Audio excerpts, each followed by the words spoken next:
Some people don't find it easy to talk about their feelings. If they have never talked about them, it can be hard to begin.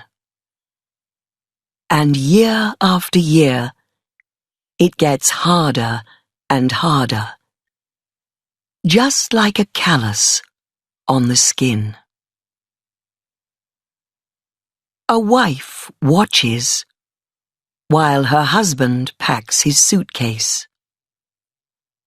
A great change is coming into their lives, but maybe it is easier to talk about the suitcase.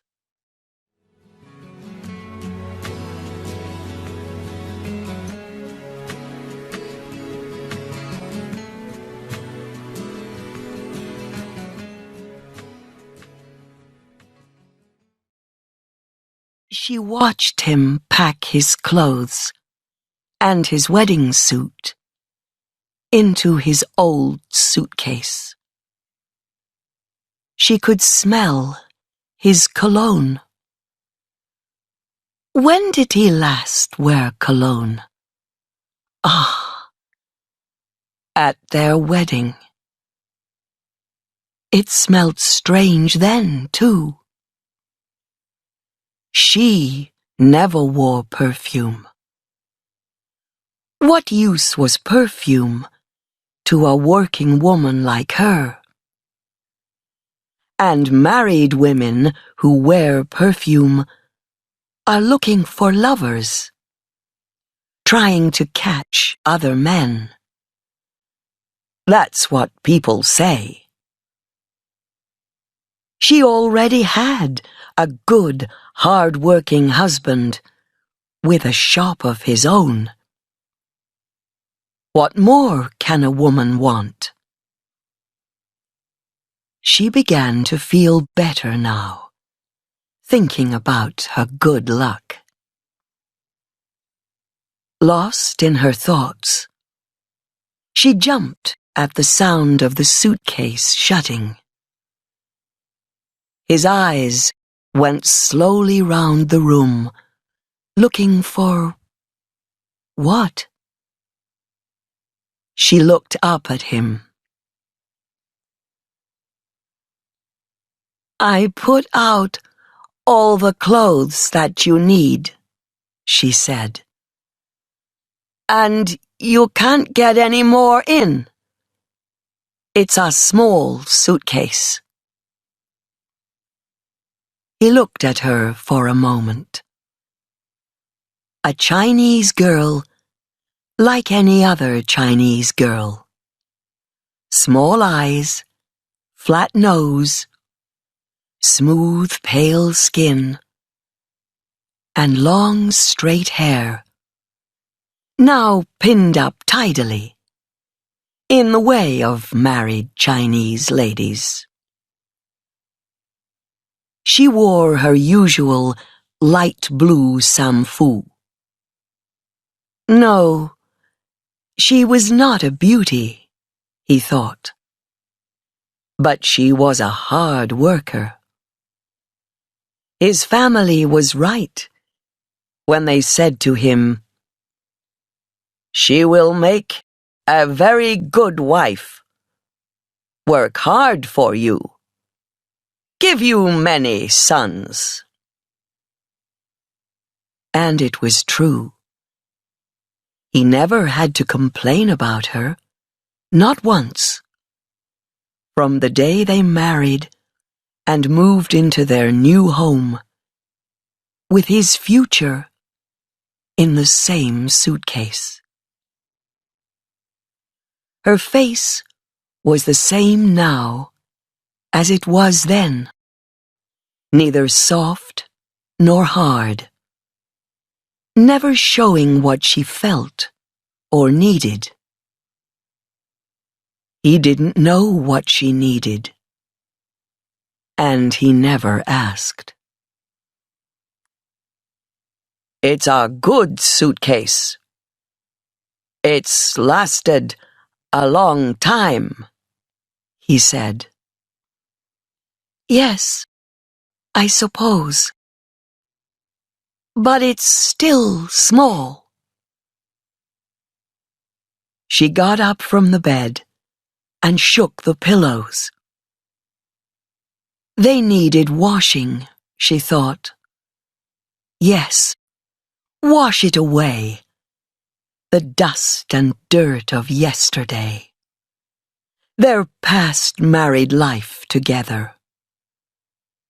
In the future, nothing would ever be the same again. It's enough, he said. I don't have so many things to put in it. He put the suitcase on the floor, ready to go.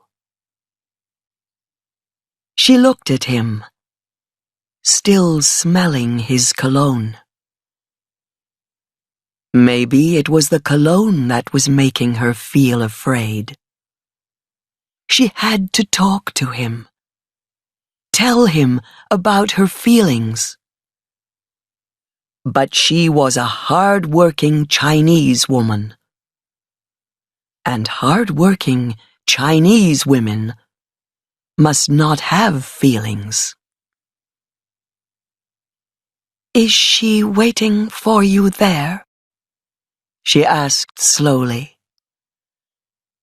You mean the hotel? Yes. I suppose the ceremony starts soon. She picked up one of the pillows and took off its cover. Yes, it needed washing. She wanted to get hold of him and shake him, scream and shout, and fall on her knees in front of him, crying, "No, no, please stay, don't go. I'll be a better wife. I'll work harder. I'll work as hard as 2 wives." But she just stood there, saying nothing, doing nothing, her face showing nothing. I suppose, he said. You'll be back in 2 days?